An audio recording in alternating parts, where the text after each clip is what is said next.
Hello everyone, this is Shrimati Manisha Srivastava, उच्च माध्यमिक शिक्षक from government higher secondary school Guraiya, and today we are going to learn the exercise of your lesson from the Spring Blossom textbook General English class 10th, and we are doing exercise of lesson 9 and 10 combinedly. The name of the lesson is the tribute 1 and 2. The lesson is written by Das Benhur and this is part 5. Here let me clear, we have made 2 videos of the tribute 1 and 2 videos of the tribute 2. Hence we have prepared already 4 videos of this lesson, the tribute. So this is the part 5th of the lesson, the tribute. And here you are seeing the cover page of your textbook, the Spring Blossom class 10th. So here we are in the exercise of word power. It is given in page number 68 of your textbook, and this is the exercise of the tribute 1. Word power. The question says, make antonyms of the words in column 2 by adding appropriate prefixes from column 1.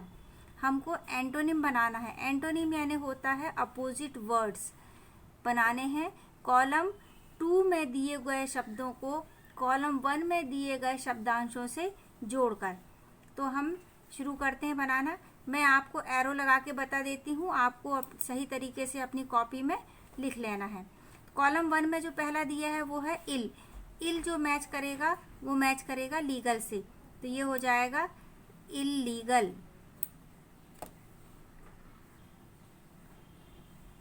Next word है अन.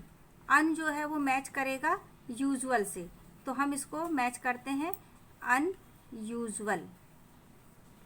Next है इम. इम match करेगा moral से, तो हम इसको immoral को एक साथ कर देते हैं इमोरल. नेक्स्ट है डिस. डिस को हम मैच करेंगे सेटिस्फाइड से, तो ये हो जाएगा डिससेटिस्फाइड. एंड नेक्स्ट वर्ड है इन. इन को हम मैच करेंगे एप्रोप्रिएट से, तो ये हो जाएगा इन एप्रोप्रिएट. डियर स्टूडेंट, क्योंकि कलर से स्पष्ट नहीं हो रहा था कौन सा वर्ड किससे मैच कर रहा है, मैंने आपके लिए डिफरेंट कलर से इसको कर दिया है. इसका आप स्क्रीनशॉट ले लें, और जो न्यू वर्ड्स बनेंगे वो हम बनेंगे हमारे इल्लीगल, अनयूजुअल, इमोरल, डिससेटिस्फाइड और इनएप्रोप्रिएट. तो आप लोगों को बराबर करके यहाँ पे लिखना है कि कौन से न्यू वर्ड्स फॉर्म हो रहे हैं. नेक्स्ट है हमारा question, give one word for the following expression. हमको दिए गए नीचे एक्सप्रेशन के लिए यानी एक सेंटेंस के लिए एक शब्द देना है. The first letter is given as clue. तो जो एक शब्द बनेगा हमारा, उसका पहला अक्षर क्लू के रूप में हमको दिया गया है. Now come to the next page. तो हमें एक सेंटेंस दिया हुआ है, उस सेंटेंस से संबंधित एक शब्द हमको बताना है. तो पहला सेंटेंस है a child whose parents are dead. एक ऐसा बच्चा जिसके माता पिता का देहांत हो गया है, उसे हम क्या कहेंगे वो हमको बताना है. तो इसके लिए हमको ब्रैकेट में दिया हुआ है कि ओ, तो हमको ओ से स्टार्ट होने वाले वर्ड को लिखना है. तो वहाँ पे स्पेस कम है, यहाँ पर ही मैं लिख देती हूँ a child whose parents are dead. उसको बोलते हैं हम ऑर्फेन.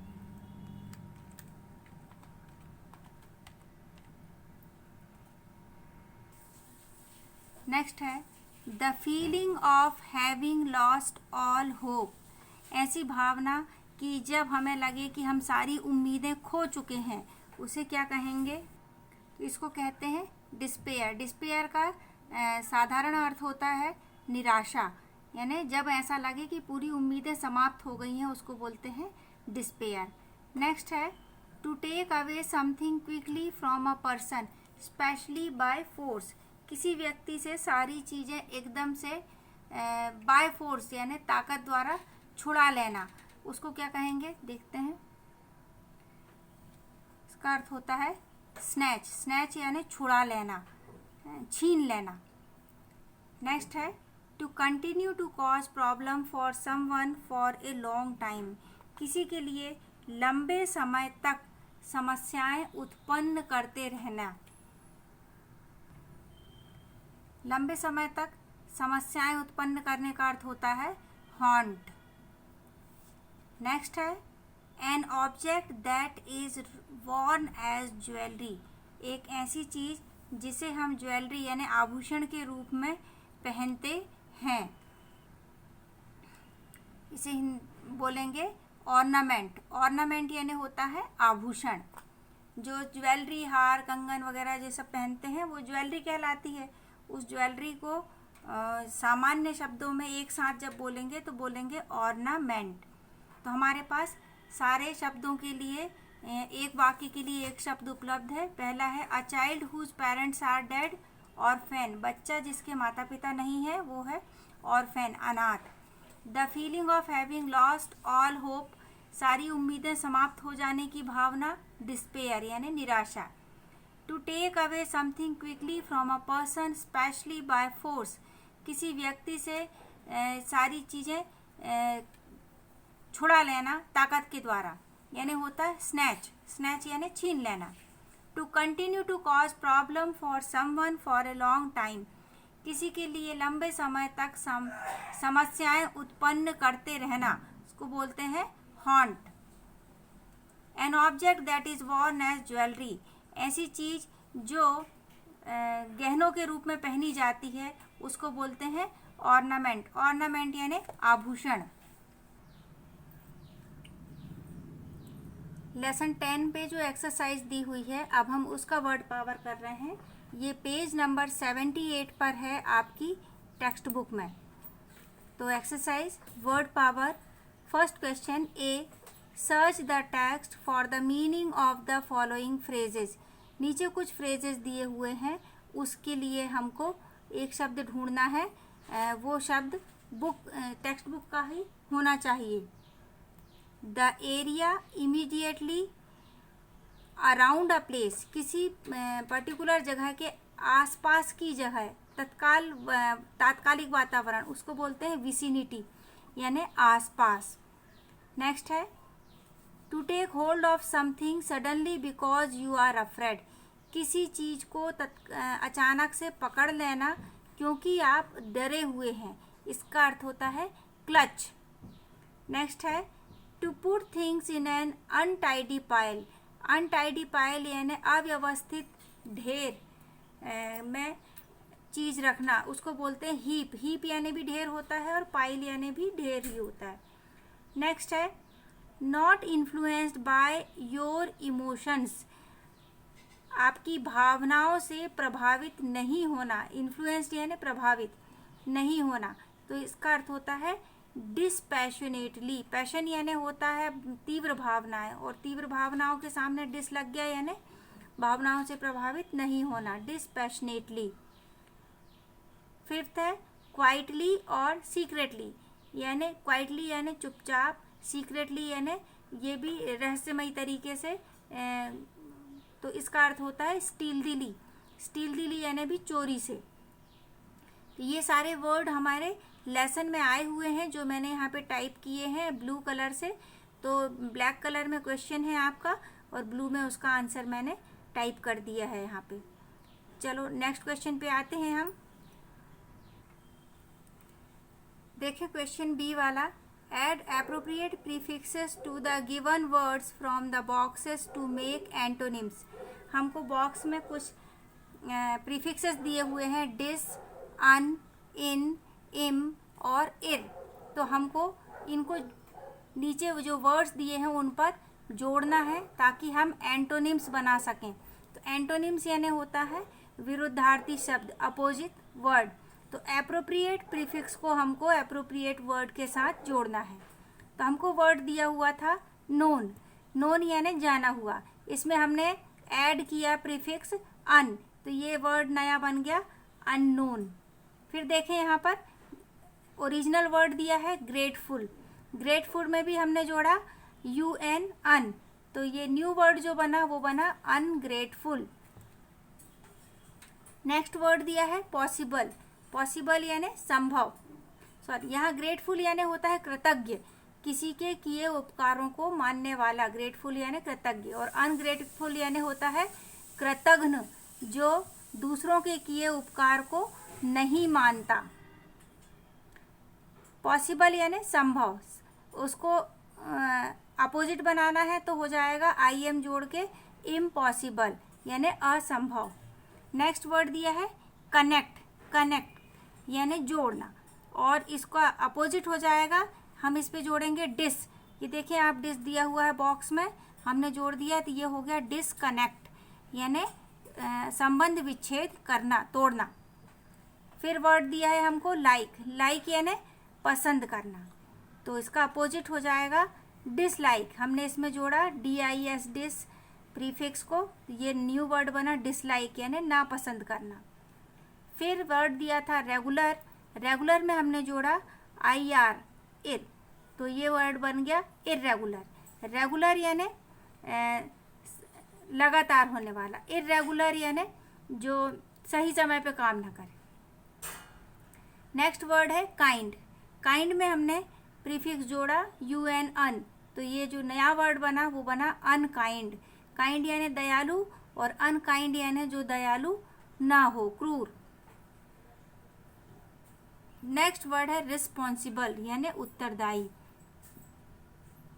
इस पर हमने जोड़ा प्रीफिक्स IR, ये हो गया इररिस्पॉन्सिबल यानी जो उत्तरदायी ना हो। देखें question number C, gardener is a word made of 2 parts, that is garden root and ER suffix. Gardener एक ऐसा शब्द है जो दो भागों से मिलकर बना है। पहला है गार्डन, गार्डन रूट यानी ये मुख्य शब्द है garden, and ER is suffix, और ER उसका सफिक्स जिसको हम प्रत्यय बोलते हैं हिंदी में। Make new words from the following root words by adding the suffix ER R OR, तो हमको नीचे कुछ वर्ड्स दिए हुए हैं, इन वर्ड्स पे हमको सफिक्स जोड़ना है जो सूटेबल हो, ER R या OR। मैंने टाइप कर लिया है आपके लिए। रूल में हमने जोड़ा R, तो ये बन गया रूलर, रूलर यानी शासन करने वाला। कंट्रीब्यूट, कंट्रीब्यूट यानी होता है सहयोग करना, और कंट्रीब्यूटर इसमें हमने E हटाकर OR जोड़ा है, कंट्रीब्यूटर यानी सहयोग करने वाला। टीच यानी शिक्षा देना, इसमें हमने जोड़ा ER, तो ये हो गया टीचर, तो टीचर यानी शिक्षा देने वाला। डू, डू में हमने जो सफिक्स है वो जोड़ा ER, तो ये हो गया डूअर, डू यानी करना और डूअर यानी करने वाला। गवर्न, गवर्न यानी शासन, और गवर्नर यानी शासन करने वाला, इसमें हमने जोड़ा है सफिक्स OR। फिर है ट्रेट, ट्रेट यानी पैटर्न किस तरीके से चला आ रहा है उसको, ट्रेटर यानी पैटर्न देने वाला। तो इस तरीके से ये हमारा प्रीफिक्स, ऊपर जो हमने B वाली एक्सरसाइज की थी वो प्रीफिक्स की थी, और ये C वाली एक्सरसाइज की वो सफिक्स की। तो प्रीफिक्स यानी होता है उपसर्ग और सफिक्स यानी होता है प्रत्यय, यानी प्री यानी पहले और सफिक्स फिक्स यानी होता है जोड़ना, प्रीफिक्स यानी पहले जोड़ना और सफिक्स यानी बाद में जोड़ना। तो यहाँ ये एक्सरसाइज खत्म होती है। अब हम आते हैं क्वेश्चंस एंड आंसर्स पर। तो क्वेश्चन आंसर हम लेसन 9 एंड लेसन 10 के जैसे एक्सरसाइज एक साथ किए, इम्पॉर्टेंट क्वेश्चंस एंड आंसर्स भी हम एक साथ करेंगे, ट्रिब्यूट 1 का और ट्रिब्यूट 2 का। And the lessons are written by Dash Benhur. Question 1, what did Babuli's brother write him why did Babuli's brother write him a letter, यानी बाबुली के भाई ने बाबुली को लेटर क्यों लिखा था। आंसर है Babuli's brother wrote him calling him home, Babuli के भाई ने उन्हें लेटर लिखा था घर आने के लिए। सम क्वेरल हैड क्रॉप्ड अप, कोई थोड़ा झगड़ा उत्पन्न हो गया है। क्रॉप्ड अप यानी उत्पन्न हो जाना। Their paddy fields the cottage and all movable and immovables were to be divided into 3 parts amongst, उनके धान के खेत, उनकी कॉटेज यानी घर झोपड़ी, और सारी मूवेबल्स यानी चल एंड इमूवेबल्स यानी अचल संपत्ति का डिवाइडेशन होना था यानी बंटवारा होना था 3 भागों में उन लोगों के बीच। हिज प्रेजेंस वॉज कंपल्सरी, और बाबुली की उपस्थिति आवश्यक थी।